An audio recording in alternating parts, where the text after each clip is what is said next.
Actu du net, votre rendez-vous de revue du net, de buzz, de tendance, d'information et d'actualité commence maintenant. Alors abonne-toi.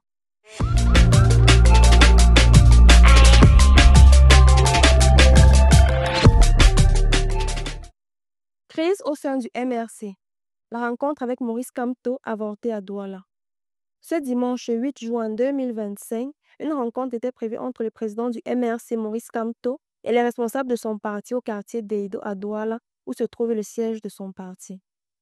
L'événement, annoncé plusieurs jours à l'avance sur les réseaux sociaux, suscitait un vif engouement. Même les miens souffrent, tout le monde souffre, même les miens souffrent, tout le monde souffre. Mais contre toute attente, la rencontre n'a pas eu lieu. Dans une vidéo devenue virale sur les réseaux sociaux, Maurice Kamto a déclaré être séquestré dans son lieu de résidence au quartier Bonapreso à Douala, l'empêchant ainsi de rejoindre ses militants. Le lieu où je suis descendu à Douala est entièrement bouclé par les forces de maintien de l'ordre.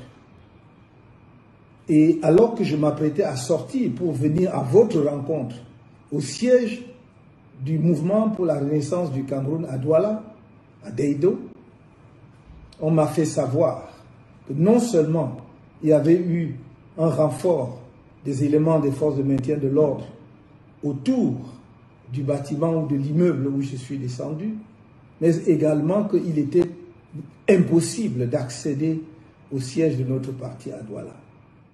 De nombreux militants présents sur le lieu de rencontre ont fait entendre leur mécontentement.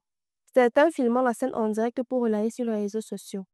Libérez, libérez, libérez, libérez, libérez, libérez, libérez, libérez, libérez, Kamto. Diplomatie tendue entre les États-Unis et le Tchad. Suite à la signature d'un décret par Donald Trump interdisant l'accès au sol américain aux ressortissants de certains pays dont le Tchad, ce dernier n'a pas tardé à réagir avec fermeté. Le président tchadien Mahamat Idriss Déby Itno a fait une publication annonçant la suspension immédiate de la délivrance des visas aux ressortissants américains. Il a également refusé l'octroi de nouveaux visas à tous les demandeurs en provenance des États-Unis souhaitant se rendre au Tchad. Dans sa déclaration diffusée sur les réseaux sociaux, le président tchadien dit « J'ai demandé au gouvernement d'agir conformément au principe de réciprocité et de suspendre l'octroi des visas aux citoyens des États-Unis d'Amérique. Le Tchad n'a ni avion à offrir, ni milliards de dollars à donner, mais il a sa dignité et sa fierté. » Une réponse diplomatique ferme qui souligne les enjeux d'équilibre dans les rapports entre les nations. C'est terminé pour aujourd'hui. N'hésite pas à t'abonner, à commenter, à recommander l'émission, à partager et surtout à ne pas rater le prochain épisode. À plus!